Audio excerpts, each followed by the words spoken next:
Good afternoon, everyone. Welcome to the State Department. In the interest of time, since I do have to be up and down fairly quickly this afternoon, because there's a bilat I've got to be at, I will refrain from any toppers and go right to your questions. Matt? Okay, thank you. Yep. The announcement of the enhanced reaffirmed cessation of hostilities that you just put out. Yep. You say since it went into effect at 1 minute or 1 second past midnight local time in Damascus.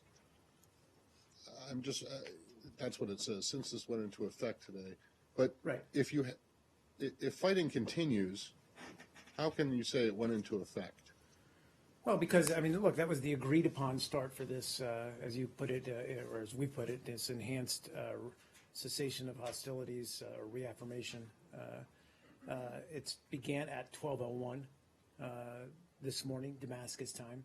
But did it really? Well, there have been, and we say that in our statement, we've seen an overall decrease in violence, but there have been incidents, of course. Well, so in other words, you have an agreement, but it really hasn't taken hold yet.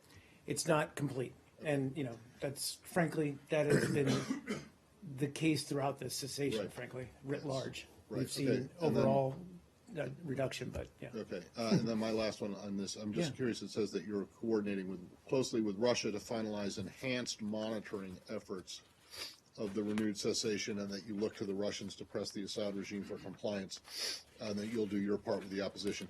I'm just wondering, do you have an agreement with the Russians that they will do this, and what exactly does it mean, enhanced monitoring efforts? Yes, I mean that's otherwise we wouldn't have this statement out saying that we have an agreement with Russia to. Well, I mean, it right. says it's critical that Russia redouble its efforts to influence the regime. We have. You have an agreement with reached them? an agreement with Russia, and as the secretary alluded to, and I preface my next part of my comments by saying I don't have,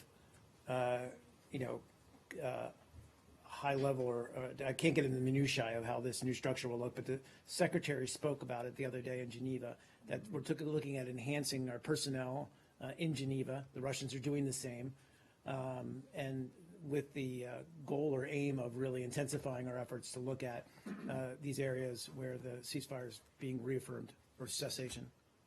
Okay, thanks. Go ahead. Sure.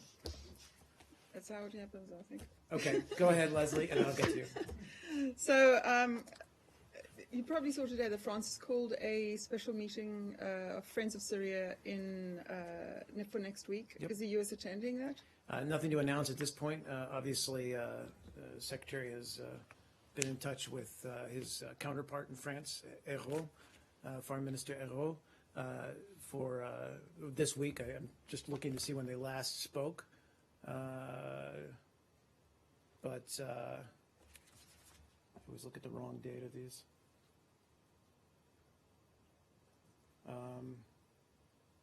But in any case, we've been in consultation with them over the last weeks and days, but nothing to announce in terms of our attendance next week. And then you say that the ceasefire is not complete, and that's how it's always been. Today you've seen some pretty serious assaults going on and fighting in Aleppo.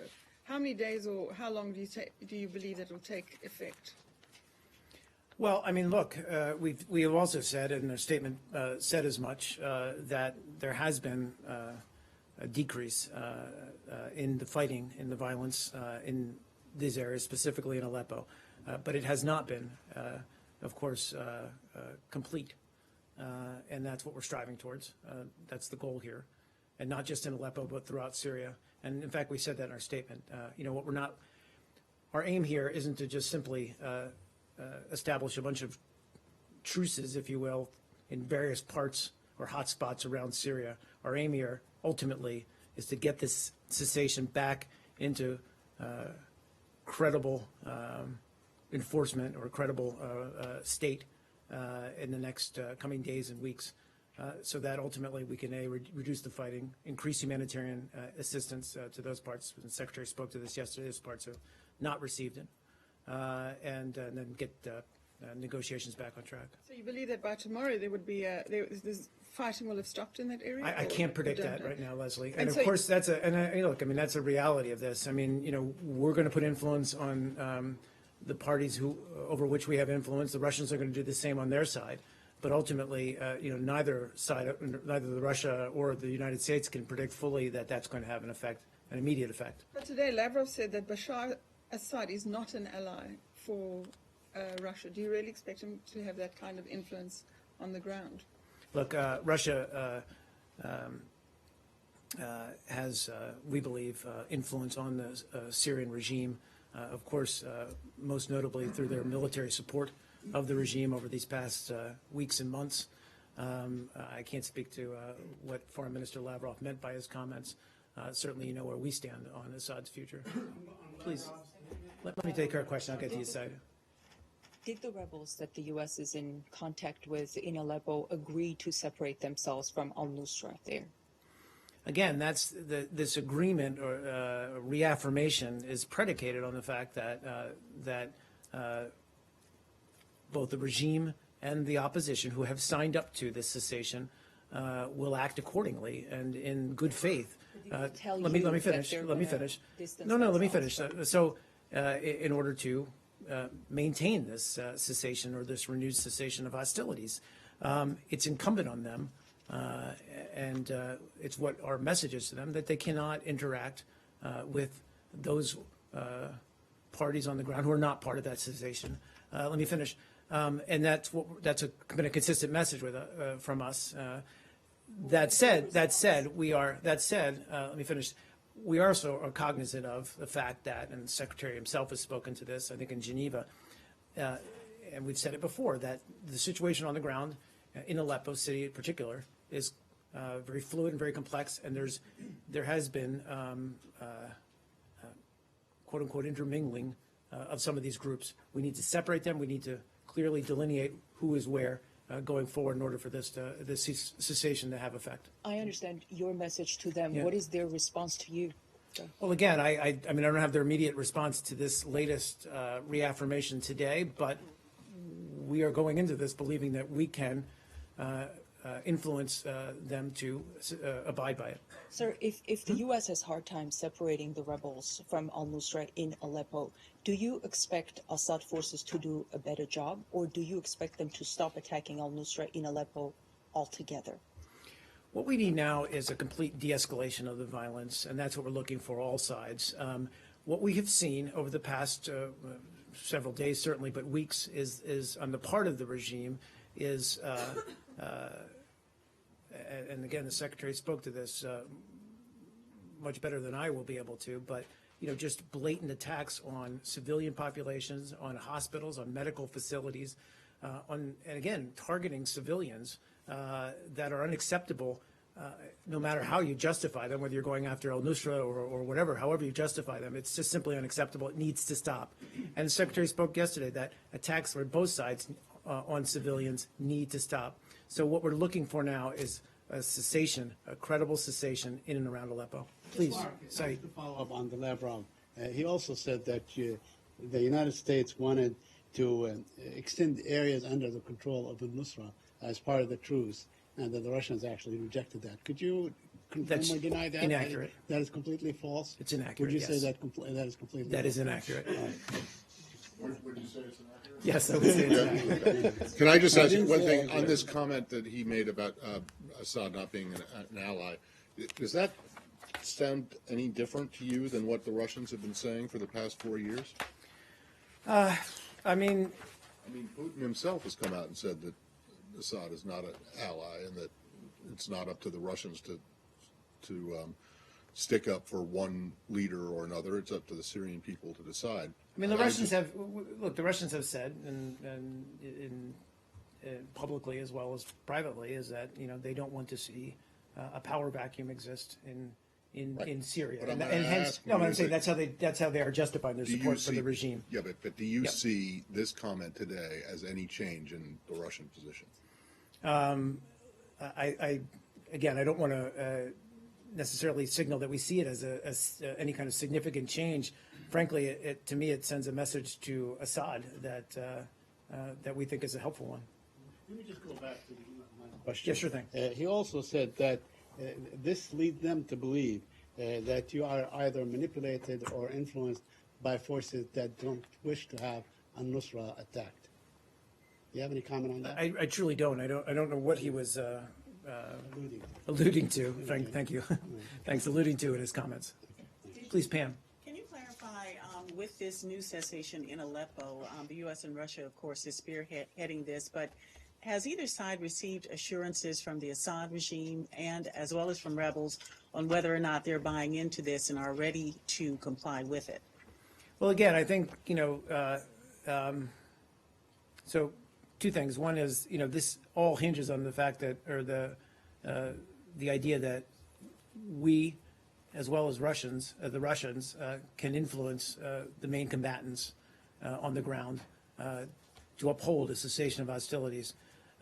We're in very close touch with Syrian opposition. We know that the Russians are in very close touch with the regime. So, it's a certain test, if I could put it that way, that they're going to abide by this cessation of hostilities. They're the ones who need to ultimately abide by it if it's going to have any effect. But we believe we can. Sorry, but we believe we can exert the necessary influence on them, and that we can get, and we have their buy-in on this effort.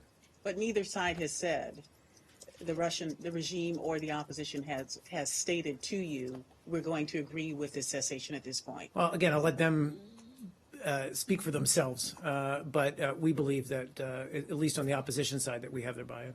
Please.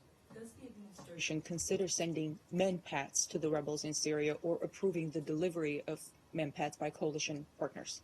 No.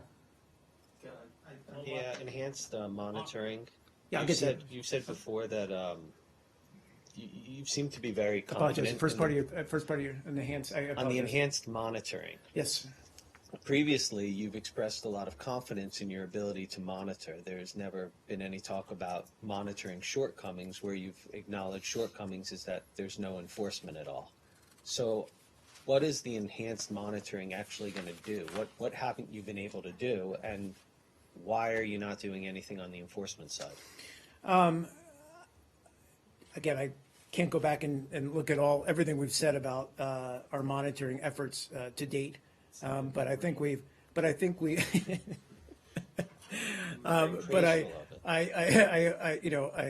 hope we didn't oversell it, because there's always room for improvement. And I think we recognize, especially in and around Aleppo, where, as I said, it's very complex.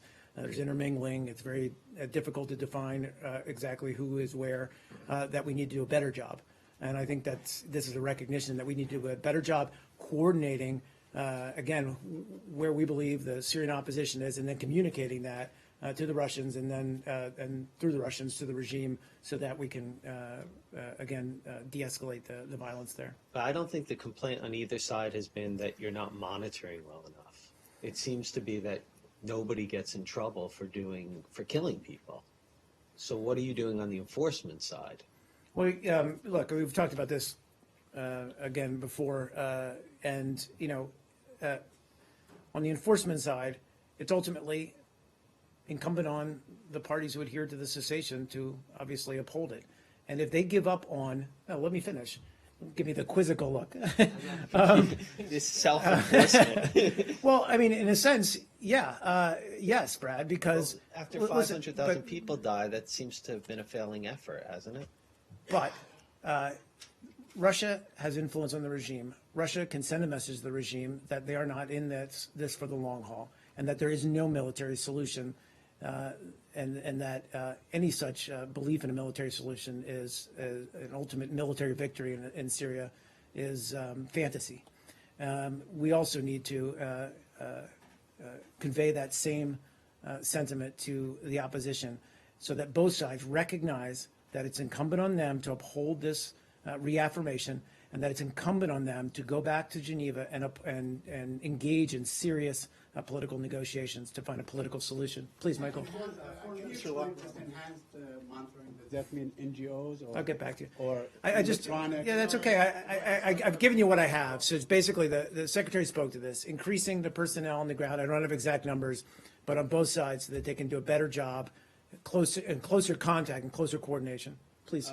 Foreign Minister Lavrov said he was actually satisfied with U.S.-Russian efforts on this, and he said because no one expected the level of violence to be reduced as much as it did. Do you agree with his assessment? I'm sorry, you're talking about his assessment to date or Yeah. since the reaffirmation came into The effect? reaffirmation.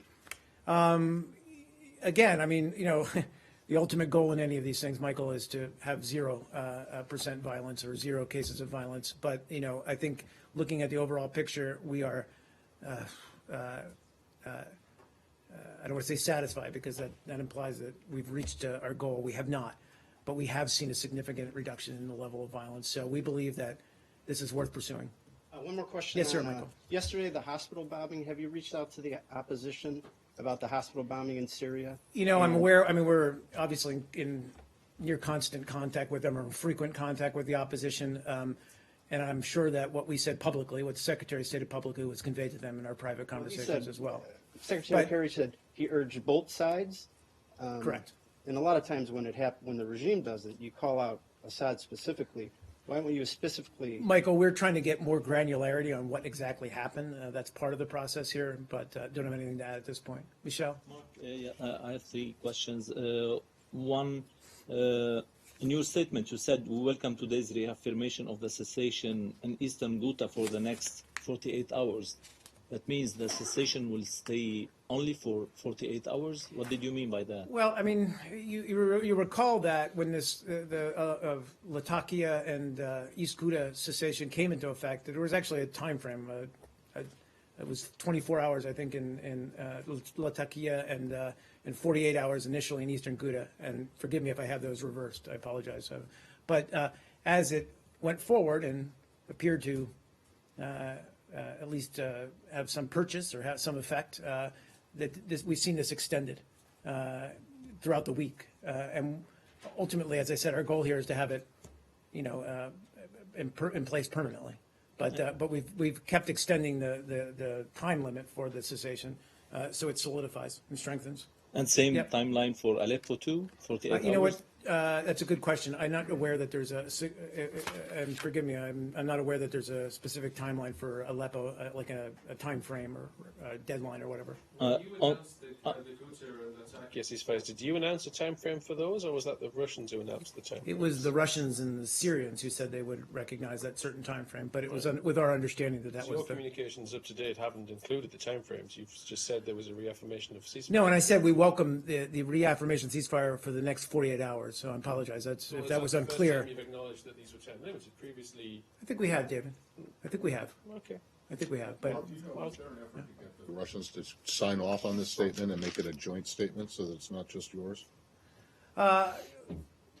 not necessarily. I mean, we obviously coordinated closely with them, but Turns in announcing these things? Is that what?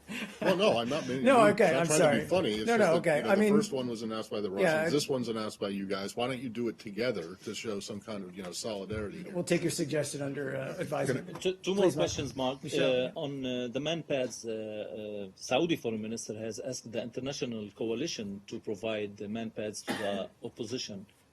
What can you answer him? I would refer you to the Saudis. Yeah, but he asked the international coalition who's fighting I'm just ISIS saying to our- provide the opposition with manpads, and you are Michelle, leading this coalition. the question to me was whether we have not. And the question was whether we would condone it. Our position's been clear to date on providing actual weaponry to the opposition on the ground. And my third question was, you've been relying on Russia to press the regime to comply with the cessation of hostilities. What can the U.S. do without Russia if the regime doesn't comply with the cessation of hostilities? Well, it works both ways, and frankly, I don't want to exclude the other members of the ISSG, all of whom wouldn't be at the table of the ISSG, the International Syrian Support Group, if they didn't exert some kind of influence with the parties on the ground who are part of the conflict. So, I mean, it's incumbent on, as I said, everybody is part of that group. I'm talking in terms of the U.S. and Russia, certainly in and around Aleppo, and this renewed effort. But, as we see France, others are meeting next week about the cessation of hostilities. There's more relevant parties and stakeholders to this than just the U.S. and Russia.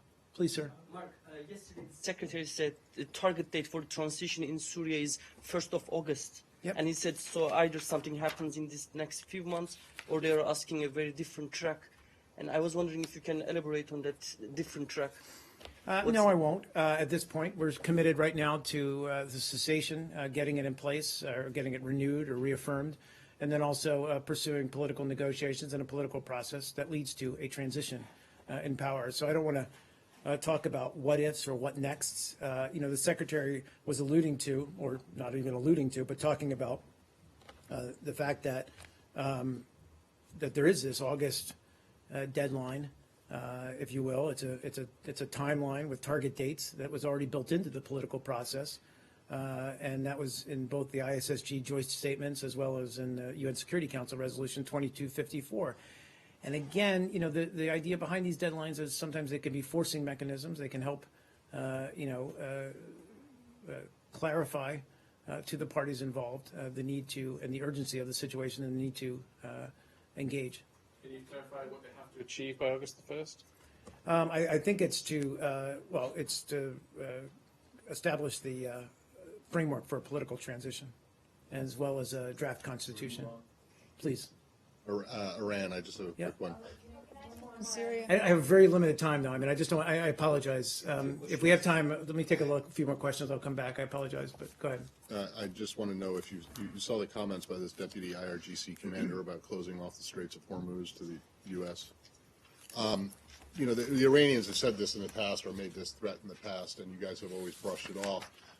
But that was before you had this new relationship with Iran, or this rapprochement, at least around Syria and the ISSG and the nuclear deal. And I'm just wondering, what do you think of this threat now in the context of in particular, the nuclear deal? This kind of a threat doesn't seem, well, it doesn't have anything to do with the nuclear deal. It doesn't seem to comply with the spirit of this new rapprochement. Well, Matt, I mean, we've talked a lot about that we hope, in the spirit of the deal, that will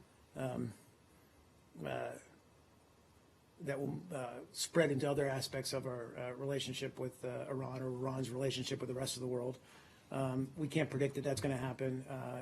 And frankly, we've still seen Iran continue with statements and behaviors that are not helpful and not constructive. So it remains that it's pretty much all hope and no change? Look, let's dial back and look at, the fact that the JCPOA was about preventing Iran from acquiring or developing a nuclear weapon. That's its main goal. If other aspects of the relationship improve as a result of that, then that's great. So much for the better. But you haven't seen that yet, right? in anything other than maybe them joining the ISSG. Yeah, that, and we do have, I think, improved access, with Foreign Minister Zarif. But beyond that, we've seen a continuance of some of the same behaviors. Please. For a second. Yeah, we're in Iran. Okay. We already changed. We're in Iran. To talk to the Palestinian-Israeli quickly, very quickly. There are some reports that the Israelis have gone into Gaza, eastern Rafah and Gaza, just like a few hours ago and so on. Have you heard anything about that? I've not, Said. I apologize. I don't have any update on that. Okay, and very quickly, there are also reports that the Obama administration is going to issue some sort of a statement or fact sheet on the efforts that they have done since 2008 and so on, and some suggestions on what to do next in the context of turning down the Paris or the French initiative. Have you heard anything about that? I've not. No, I'm not aware of no specific reports about a summation, or as you put it. Yeah. All I can say is that you do know the Quartet is in fact preparing a report on the situation on the ground that will include recommendations on how to change current trends. I don't know if that's what you're referring to. And also, just to clarify too, we haven't made any decisions. We're still looking and discussing the French proposal, and we're always looking at options on how to get both parties to take steps that we believe will get them back into an environment where serious negotiations or peace talks can restart. And finally, there are 10 Palestinian journalists that are being held by Israel, 6 without charges. Do you have any comment, considering yesterday was Freedom Press Day and so on? Have any comment on that? Well, again, I don't know their specific cases. Certainly, where we stand on freedom of the press. The Secretary spoke to it yesterday. I don't know. I don't have any details on these specific cases. I'd refer you to Israeli authorities. Yeah, please. Over the last year, Congress has appropriated specific sets of funds to help the State Department comply with document production requests for the Benghazi Committee. Do you know how much that figure was, and can you tell us the status of the document review unit? So I don't have a specific dollar figure. We can try to get that for you. I apologize. I just don't have it in front of me. Speaking broadly, I mean, we're very much committed to cooperating with the Benghazi Committee. I think since the committee was formed, we've provided some 48 witnesses for interviews and some 95,000 pages of documents. Look, we have an open line of communications with the Benghazi Committee. When they make requests, we do our utmost to comply with them in a speedy manner. We want to make sure that we're providing the right type of documents that they need, as well as briefings and interviews that match their priorities, and we'll continue to do that. So I think we've made a good faith effort overall to comply and to, with the committee's requests and to get them the information that they need, and we're going to remain committed to doing that. It's our understanding that some of the State Department personnel who were evacuated from Yemen were supposed to staff this document review unit. Has that happened?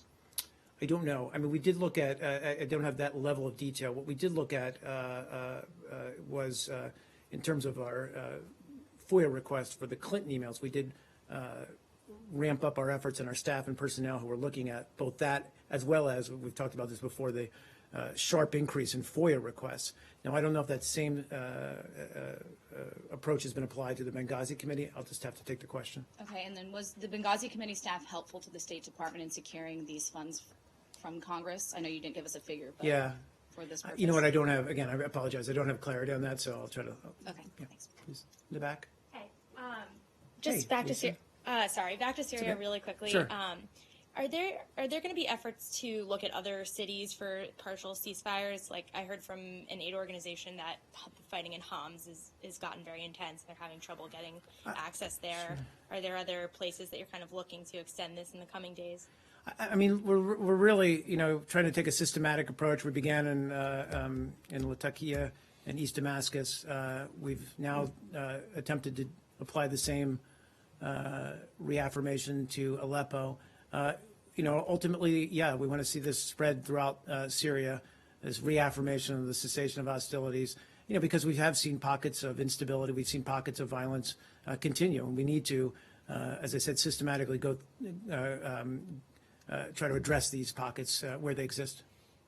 Like Secretary Kerry and others, spend a lot of time saying this needs to happen in Aleppo. Are there other sort of like high priority? Yeah, and I don't have a list in front of me. I mean, we're looking at, and as I said, there's other areas of concern, I guess, as I put it that way, and we're going to continue to look at this. I don't have like another, next on our list, but I think what we're trying to do is, get these two areas under a solid cessation of hostilities, and then continue to look at where else it needs to be applied, or reapplied, rather.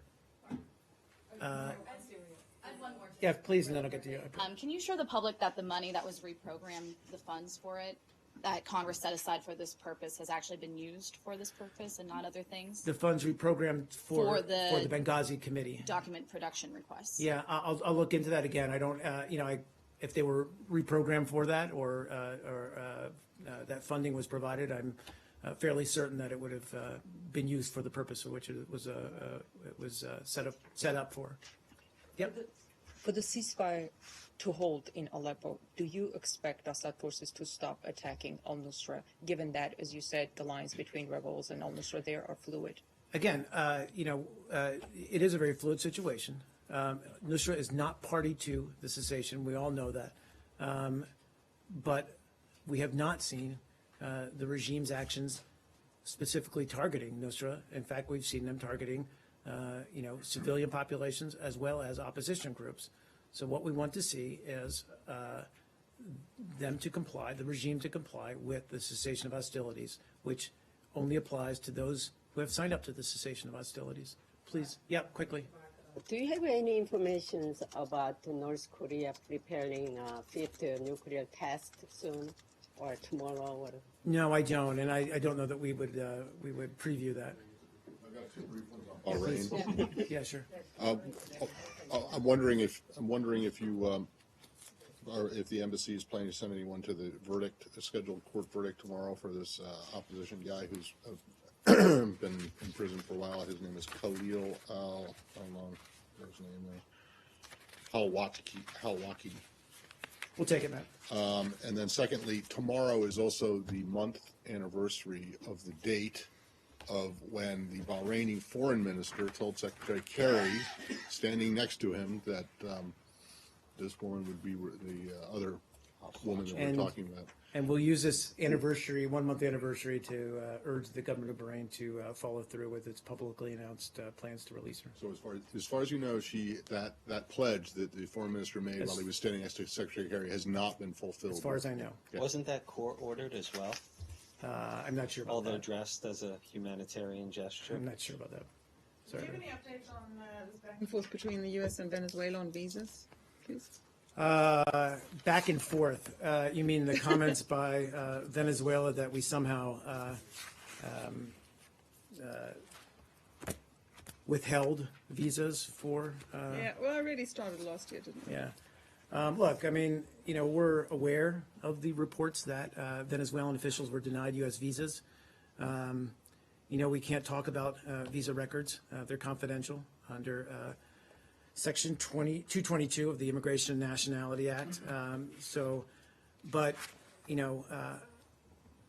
more broadly speaking, as a host country for many international meetings and conferences and summits, et cetera, I can assure you that we facilitate all requests by foreign governments, government officials for travel to the United States for multilateral meetings in accordance with U.S. immigration laws. Mark, I want to make this point again. It is not 100% always the case that visa confidentiality is required, means that you can't say nothing. If the person in question comes out and publicly says or complains that his or her visa has been revoked or she has been denied a visa, it has been in the past, and I think should be and is allowable under the law for you to confirm whether that's true or not. Just putting that Just out there. undercut my witty retort there. Part two. No, that's it. Look, I mean, I would refer you to the Venezuelan government, but I will not uphold the accuracy of those comments. How about that? Yep. Thanks, guys. I'm sorry I got to run.